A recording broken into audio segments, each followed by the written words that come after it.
Hello friends, આજે આપણે પીસીનું 4th chapter છે સર્વિસ લાઇન અને distribution of building and complexes. જે આપણે સૌથી પહેલાં જે પણ સર્વિસ લાઇન હોય છે, સર્વિસ લાઇન કોને કહેવાય? તમે તમારી ઘરની બહાર પોલ્સ જોતા હશો જેના પર વાયર્સ જતા હશે 4-5. આ જે વાયર્સ છે ત્યાંથી લઈને આપણા એનર્જી મીટર સુધી, આપણી ઘરે જે ઇલેક્ટ્રિસિટીનું મીટર લાગ્યું છે ત્યાં સુધી જે વાયર આવે છે એને સર્વિસ લાઇન કહેવામાં આવે છે. જે પણ પોલ ઉપર તમે જે 4 કે 5 વાયર જુઓ છો, જનરલી એ સૌથી ઉપર અર્થ વાયર હોય છે, સૌથી નીચે ન્યુટ્રલ વાયર અને વચ્ચે આપણી 3 લાઇન આર, વાય અને બી. આપને ખ્યાલ જ છે કે જે લાઇન ટુ લાઇન વોલ્ટેજ હોય છે એ 415 વોલ્ટ હોય છે, કારણ કે પોલ માઉન્ટેડ ટ્રાન્સફોર્મર જે છે એ 11 kV બાય 415 વોલ્ટ હોય છે. એની અંદરથી આપણે જે યુઝ કરીએ છીએ ફેઝ વોલ્ટેજ, કારણ કે જે આપણે દરેક ઇલેક્ટ્રિકલ ઇક્વિપમેન્ટ છે 230 વોલ્ટ ઉપર રેટેડ હોય છે, એટલે આપણી ઘરે જે સપ્લાય આવે છે એ આ ત્રણમાંથી કોઈ પણ એક લાઇનમાંથી, એટલે કે આર, વાય અને બી અને ન્યુટ્રલ કનેક્શન. તો એક વાયર ફેઝ અને એક ન્યુટ્રલ, આ ફેઝ અને ન્યુટ્રલ બંને થઈ અને આપણી ઘરે સર્વિસ મેઇનમાં એટલે કે એનર્જી મીટરની અંદર આવે છે. એનર્જી મીટરની અંદર જો વાત કરીએ તો ફેઝ અને ન્યુટ્રલ, જે પહેલું કનેક્શન હોય છે એ ફેઝ, એના પછીનું કનેક્શન ન્યુટ્રલ. લોડ સાઇડની વાત કરીએ તો પહેલું જે કનેક્શન છે ન્યુટ્રલ અને છેલ્લું કનેક્શન હોય છે ફેઝ. અને એટલા માટે તમે અહીંયા જોઈ પણ શકો છો કે ફેઝની અંદર ફ્યુઝ દેખાડવામાં આવ્યો છે. હંમેશા પ્રોટેક્શન માટે ફ્યુઝ જે હોય છે એ હંમેશા ફેઝમાં પ્રોવાઈડ કરવામાં આવે છે, ન્યુટ્રલમાં નહીં, કારણ કે જે પણ કરંટ વધારાનો ફ્લો થવાનો છે એ બધો ફેઝમાંથી થઈને જવાનો છે. તો સર્કિટના પ્રોટેક્શન માટે આપણે હંમેશા ફ્યુઝ છે એ ફેઝમાં લગાડીએ છીએ. તો એનર્જી મીટરના કનેક્શન તમને ખ્યાલ આવ્યા હશે કે ફેઝ, ન્યુટ્રલ, ન્યુટ્રલ અને ફેઝ. પોલ ઉપર જે 5 વાયર તમને દેખાય છે, ઉપરનો અર્થ, પછી આર, વાય, બી અને neutral. Line to line voltage 415 volt. Line to neutral voltage જે છે એ 230 વોલ્ટ. અર્થનો પોતાનો પોટેન્શિયલ 0 વોલ્ટ છે અને ન્યુટ્રલનો પોતાનો પોટેન્શિયલ પણ 0 વોલ્ટ છે. આ જે ન્યુટ્રલ આવે છે એ પોલ માઉન્ટેડ ટ્રાન્સફોર્મર ઉપરથી આપણને મળે છે અને આ ન્યુટ્રલ અર્થ કરેલો હોય છે. આઉટગોઈંગમાં વાત કરીએ તો એનર્જી મીટરમાંથી જે કનેક્શન નીકળે છે આપણા મેઇન સ્વિચમાં, અને મેઇન સ્વિચમાંથી આપણી ઘરમાં અથવા બિલ્ડિંગ જે હોય છે એની અંદર જાય છે. દરેક કનેક્શન પેરેલલમાં હોય છે, કારણ કે આપણે 230 વોલ્ટ જોતો હોય છે. એટલા માટે જે પણ તમારી ટ્રાન્સમિશન લાઇન્સ છે એના કંડક્ટર છે એ એલ્યુમિનિયમના બનેલા હોય છે. જનરલી ડિસ્ટ્રીબ્યુશન લાઇન માટે જે પોલ ઉપર જે વાયર લગાડેલા છે, ડિસ્ટ્રીબ્યુશન ટ્રાન્સમિશન લાઇન જે છે એના જે વાયર હોય છે 2 ટાઈપના હોય છે. ઓલ એલ્યુમિનિયમ કંડક્ટર, AAC કહેવાય, અથવા ACSR, aluminium conductor steel reinforce. તો આ 2 ટાઈપના કંડક્ટર છે. જનરલી આ આખા ડાયાગ્રામની વાત કરીએ તો આની અંદરથી 2 વસ્તુ ખૂબ જ કામની છે. પહેલું ડેફિનેશન કે સર્વિસ લાઇન કોને કહેવામાં આવે છે, તો સર્વિસ લાઇન એટલે કે તમારી ડિસ્ટ્રીબ્યુશન લાઇનથી તમારા એનર્જી મીટર સુધી જે વાયર આવે છે એને સર્વિસ લાઇન કહેવામાં આવે છે. બીજી વસ્તુ, આ બેના ફૂલ ફોર્મ, જે પણ કંડક્ટર્સ છે એના full form all aluminium conductor અને એલ્યુમિનિયમ કંડક્ટર સ્ટીલ રેઇનફોર્સ્ડ. ડિસ્ટ્રીબ્યુશન લાઇનથી લઈને એનર્જી સુધીનું જે પણ કનેક્શન છે એ સપ્લાયર સાઇડના કનેક્શન કહેવાય છે. એનર્જી મીટરના આઉટગોઈંગથી આપણી સાઇડના જે પણ કનેક્શન છે એ કન્ઝ્યુમર સાઇડના કનેક્શન કહેવામાં આવે છે. ડિસ્ટ્રીબ્યુશનની અંદર એક જ ઇન્સ્યુલેટર યુઝ થાય છે. જનરલી એ શેકલ ટાઈપ ઇન્સ્યુલેટર છે. તમારે TDPની અંદર આ ભણવામાં આવી જશે કે શેકલ ટાઈપના ઇન્સ્યુલેટર એ ડિસ્ટ્રીબ્યુશનમાં યુઝ થાય છે. જનરલી 415 વોલ્ટ માટે 415 વોલ્ટ છે એની અંદર જે પણ ઇન્સ્યુલેટર યુઝ થાય છે એ શેકલ ટાઈપના ઇન્સ્યુલેટર્સ છે. અહીંયા એક ડાયાગ્રામમાં હું બીજી પણ વાત કરવા માંગીશ, ફ્યુઝ અને લિંકના સિમ્બોલ વિશે. તો આ જે તમને દેખાય છે ફ્યુઝનો સિમ્બોલ છે, આ સ્ટ્રેટ જે દેખાય છે લિંકનો સિમ્બોલ છે. ફ્યુઝ છે વચ્ચેથી મેલ્ટ થઈ જાય છે ઓવરલોડને કારણે, એટલા માટે એનો સિમ્બોલ આવો રાખવામાં આવે છે. જ્યારે આ જે ન્યુટ્રલની લિંક છે એનો યુઝ ખાલી ને ખાલી મેન્ટેનન્સના કામમાં, સર્કિટ આઇસોલેટ કરવા માટે યુઝ થાય છે, એટલા માટે એનો સિમ્બોલ આ ટાઈપનો છે. આ એનું એક પિક્ચર લીધું છે, જે આપણો ડાયાગ્રામ છે એને એકચ્યુઅલ વ્યૂ સાથે આપણે જો કમ્પેર કરીએ તો અહીંયા તમને જે દેખાય છે એ શેકલ ટાઈપના ઇન્સ્યુલેટર્સ છે. અને પોલ માઉન્ટેડ ટ્રાન્સફોર્મ એટલે પોલ છે જેના પર આ ટ્રાન્સમિટ થયેલા છે. અહીંયા તમે આ ફોટોગ્રાફ લેવાનું એક ખાસ રીઝન એ પણ છે કે હવે જીબી અથવા તો ટોરન્ટ પાવર છે એ બંનેનું મેઇન એમ છે કે આ ટાઈપના ઓવરહેડ કંડક્ટરની અંદર વાયર્સ ખુલ્લા છે, તો એની અંદરથી થેફ્ટ થવાની પોસિબિલિટી બહુ ઇઝીલી રહે છે. તો એ લોકો આ એરિયલ બંચ કંડક્ટર હવે બધી જગ્યાએ નવી જગ્યાએ જ્યાં પણ સર્વિસ મળે છે ત્યાં એરિયલ બંચ કંડક્ટર નાખે છે. એરિયલ બંચ કંડક્ટરમાં કંડક્ટર ઉપર ઇન્સ્યુલેટર હોવાથી ડાયરેક્ટ થેફ્ટ જે થતી હોય છે એ કરવી પોસિબલ નથી હોતી. વાત કરીએ કે ભાઈ આપણને ઘરે સપ્લાય કઈ રીતે મળે છે, તો જો તમારો લોડ 6 કિલોવોટ કરતાં ઓછો હોય તો તમને સિંગલ ફેઝ સપ્લાયમાં આપવામાં આવે છે, એટલે કે એક ફેઝ અને ન્યુટ્રલ. જો તમારો લોડ 6 કિલોવોટ કરતાં વધારે હોય તો તમને 3 ફેઝ આપવામાં આવે છે, 3 ફેઝ 4 વાયર સપ્લાય, જે તમને 415 વોલ્ટ ઉપર મળે છે. અને જો કોઈ પણ બિલ્ડિંગનો લોડ 100 કેવીએ કરતાં વધારે હોય તો એને પોલ માઉન્ટેડ ટ્રાન્સફોર્મર આપવામાં આવે છે બિલ્ડિંગની નજીક, અને ત્યાંથી પછી ડિસ્ટ્રીબ્યુશન બિલ્ડિંગની અંદર કરવામાં આવે છે. તો અહીંયા 3 પોઈન્ટ બહુ જ ઇમ્પોર્ટન્ટ છે 2 માર્ક્સના સવાલ માટે, કે તમને સિંગલ ફેઝ સપ્લાય ક્યારે મળે છે, 3 ફેઝ સપ્લાય ક્યારે મળે છે, અને પોલ માઉન્ટેડ ટ્રાન્સફોર્મર તમને ક્યારે મળે છે.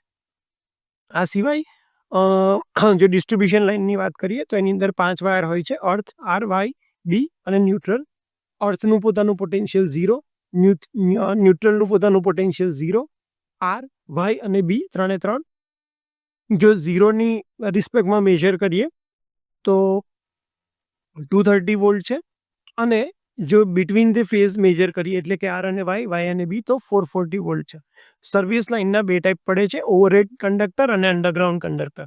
જો તમે પોલ ઉપરથી ડાયરેક્ટ કનેક્શન મીટરની અંદર આપો છો તો એને કહેવાય છે ઓવરહેડ કંડક્ટર, અને જો તમે એને અંડરગ્રાઉન્ડ એટલે કે પોલ ઉપરથી ગ્રાઉન્ડ ઉપર લઈ જાઓ જમીનમાં અને ત્યાંથી મીટરની અંદર લઈ જાઓ છો તો એને કહેવાય છે અંડરગ્રાઉન્ડ સર્વિસ લાઇન.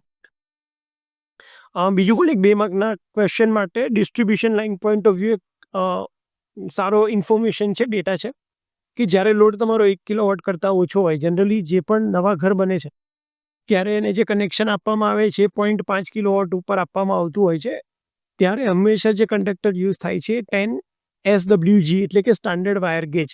તમે વાયરિંગમાં પણ ઓલરેડી ભણ્યા હશો અથવા તમને ખ્યાલ હશે કે જે પણ વાયર છે એ SWG ઉપરથી ઓળખવામાં આવે છે કેટલા ગેજનો વાયર છે. એવી જ રીતે જો લોડ 2.5 કિલોવોટ કરતાં વધારે હોય તો 8 SWGનો વાયર યુઝ કરવામાં આવે છે, અને લોડ 12 કિલોવોટ કરતાં વધારે હોય તો જે કોપર કંડક્ટર આપણે યુઝ કરીએ છીએ 6 SWGનો છે. અહીંયા જે આપણે કોપર કંડક્ટરની વાત કરી રહ્યા છીએ એ વાયરિંગ માટેની વાત કરી રહ્યા છે. ડિસ્ટ્રીબ્યુશન લાઇનમાં અને ટ્રાન્સમિશન લાઇનમાં એલ્યુમિનિયમના કંડક્ટર જ યુઝ થાય છે.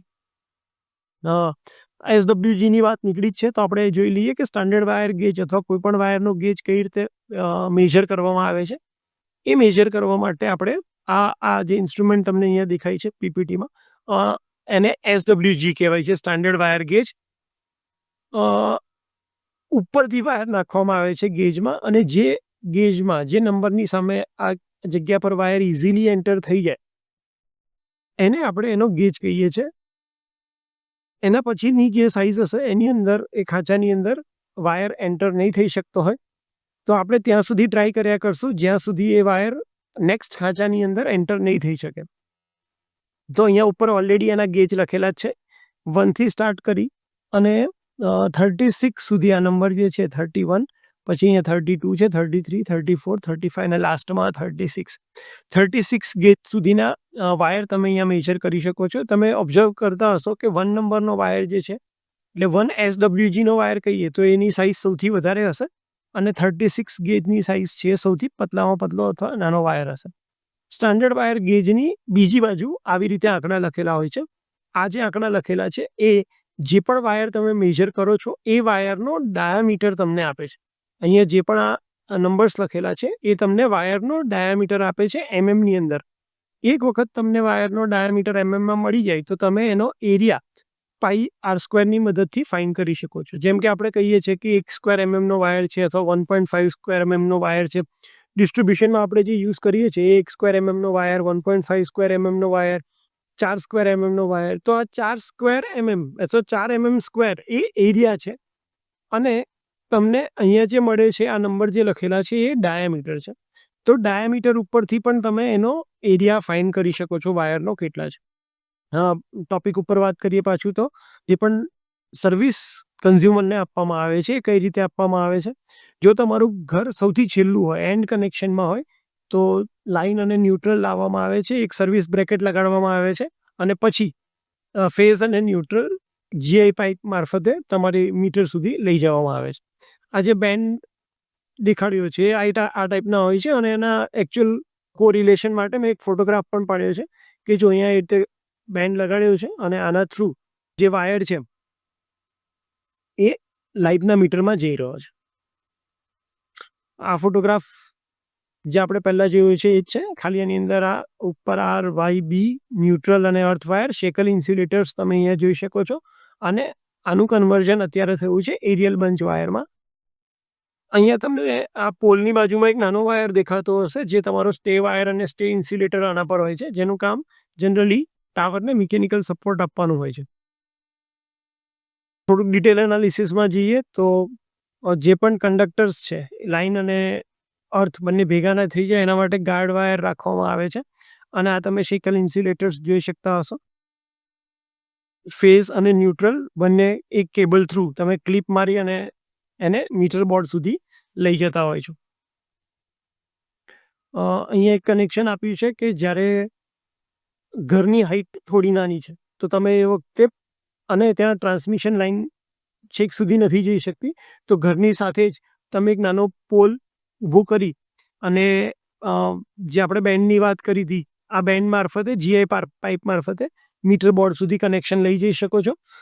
આ જે પોલ છે એને સપોર્ટ આપવા માટે અહીંયા આપણે સ્ટે વાયર કનેક્ટ કર્યો છે અને કોઈ પણ કેસમાં ઓવરલોડ કે લાઇટનિંગ જો પડે તો પ્રોટેક્ટ કરવા માટે અહીંયા એક ફ્યુઝ રાખેલો હોય છે. આ જનરલી હવે રાખવામાં આવતો નથી કારણ કે દરેકના ઘરમાં મીટર બોર્ડ પછી સ્વિચ ફ્યુઝની વ્યવસ્થા કરેલી જ હોય છે અને